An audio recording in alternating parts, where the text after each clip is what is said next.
আপনার ভালো দেখতে পারে না এরকম বহু লোক আছে না? এই হিংসা করলে অনেক সময় বদনজর লাগে, বদনজর। আপনার ভালো কিছু হতে আরেকজনের জ্বালা পড়া শুরু হয়েছে, এর কারণে অনেক সময় মানুষ ক্ষতিগ্রস্ত হয়। বহুবার এই সূরা পড়ে তৎক্ষণাৎ একেবারে পড়ার সাথে সাথে আমি কার্যকরিতা আমার চোখে বহুবার দেখেছি, আলহামদুলিল্লাহ। নবী সাল্লাল্লাহু আলাইহি ওয়াসাল্লাম এক সাহাবীকে বলেছেন, তুমি কি জানো আজকে রাতে যে দুইটা সূরা আমার প্রতি নাজিল হয়েছে, যে আয়াতগুলো নাজিল হয়েছে, এইরকম আয়াত কোরআনে আরেকটা নাজিল হয় নাই। আমার বাচ্চার কোনো অসুবিধা হলে মাঝে মধ্যে আমার মিসেস বলতেন যে একটু দোয়া পড়ে খু দাও তো। আমি আমার মিসেসকে সাথে সাথে বলি, কেন, তুমি দিলে কি সমস্যা? অনেক সময় বাচ্চাকে নিয়ে আসেন, হুজুর একটু তাকে দোয়া পড়ে ফু দিয়ে দেন, একটু পানি পড়ে দেন। আমরা কি দোয়া পড়ি আজকে সেটা আমি আপনাদের সামনে ফ্ল্যাশ করে দিলাম, জানিয়ে দিলাম। আপনার যদি কোনো বিপদ হয়, আজকে অনেক ভাই প্রশ্নে লিখেছেন, অনেক সময় মানুষ বলে, ভাই আমার বাচ্চাটার এই সমস্যা, আমার ওই ওয়াইফের এই সমস্যা, আমার স্বামীর এই সমস্যা, আমার এই সমস্যা। আমরা আল্লাহর কাছে আশ্রয় চাইতে জানি না। আজকে শিখে যান, এই দুইটা সূরা নাজিল হওয়ার যে প্রেক্ষাপট, সেই ঘটনা শুনলে আমাদের ঈমান আরো বেড়ে যাবে ইনশাআল্লাহ। নবী সাল্লাল্লাহু আলাইহি ওয়াসাল্লাম একবার অসুস্থ হয়ে পড়েছেন এবং অসুস্থতাটা এত মারাত্মক ছিল যে আমাদের আয়েশা রাদিয়াল্লাহু আনহা বলেছেন, অনেক কাজ তিনি করেন নাই, অথচ তিনি বলতেন তিনি করেছেন, মানে তার মনে হতো তিনি করেছেন। আবার অনেক কাজ তিনি করেছেন, তিনি ভুলে যেতেন। মানে এরকম একটা অবস্থা তার তৈরি হয়েছে যে স্বাভাবিক না অস্বাভাবিক, আমাদের অনেকের হয়। তখন নবী সাল্লাল্লাহু আলাইহি ওয়াসাল্লাম বিভিন্ন তখনকার যে চিকিৎসক ছিল তাদের সহযোগিতা নিয়েছেন, বিভিন্ন ট্রিটমেন্ট করেছেন, কিন্তু কোনোভাবে কোনো কাজ হচ্ছিল না। আল্লাহ রাব্বুল আলামিন তার নবী সাল্লাল্লাহু আলাইহি ওয়াসাল্লামের চিকিৎসার জন্য দুইজন ফেরেশতা পাঠিয়েছেন। তাদের একজন ফেরেশতা নবী সাল্লাল্লাহু আলাইহি ওয়াসাল্লাম স্বপ্নে দেখছেন যে একজন ফেরেশতা তার মাথার কাছে এসে দাঁড়িয়েছে নবী সাল্লাল্লাহু আলাইহি ওয়াসাল্লামের, আরেকজন ফেরেশতা নবী করিম সাল্লাল্লাহু আলাইহি ওয়াসাল্লামের পায়ের কাছে এসে দাঁড়িয়েছে।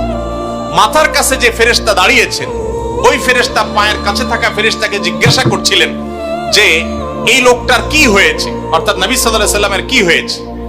তখন পায়ের কাছে থাকা ফেরেশতা খুব মনোযোগ সহকারে শুনেন, পায়ের কাছে যে ফেরেশতা দাঁড়ায় ছিলেন উনি বলতেছেন, ওনাকে, অর্থাৎ আমাদের নবী সাল্লাল্লাহু আলাইহি ওয়াসাল্লামের কথা বলছেন, ওনাকে জাদু করেছে।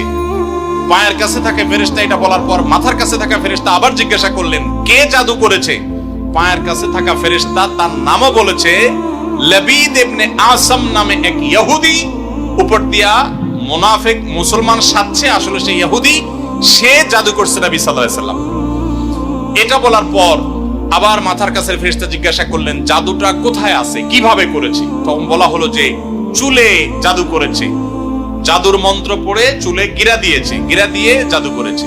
এরপর আবার মাথার কাছে ফেরেশতা জিজ্ঞাসা করলেন, জাদুটা কোথায়, জাদুর সেই সুতাটা, সেই ইয়েটা কোথায় রাখা আছে? তখন পায়ের কাছে থাকা ফেরেশতা, এগুলো আল্লাহর পক্ষ থেকে ওহী নিয়ে আসছেন, ওনারা জানেন, আল্লাহ ওহীর মাধ্যমে তাদের জানিয়েছেন। তো তারা বললেন যে, তিনি বললেন যে সেটা অমুক কূপের নিচে, পাথরের নিচে চাপা দিয়ে রাখা আছে। নবী করিম সাল্লাল্লাহু আলাইহি ওয়াসাল্লামের স্বপ্ন শেষ হওয়ার পর উনি আমাদের আয়েশাকে সবাইকে বললেন এই অবস্থা। এরপর তিনি সেই সুতা তুলে আনলেন, সুতা তুলে এনে সেটা যখন ধ্বংস করলেন, গিরা খোলার ব্যবস্থা করলেন, সেই চুল, তখন দেখা গেল নবী সাল্লাল্লাহু আলাইহি ওয়াসাল্লামকে আল্লাহ তাআলা অলৌকিকভাবে সাথে সাথে সুস্থ করে দিয়েছে।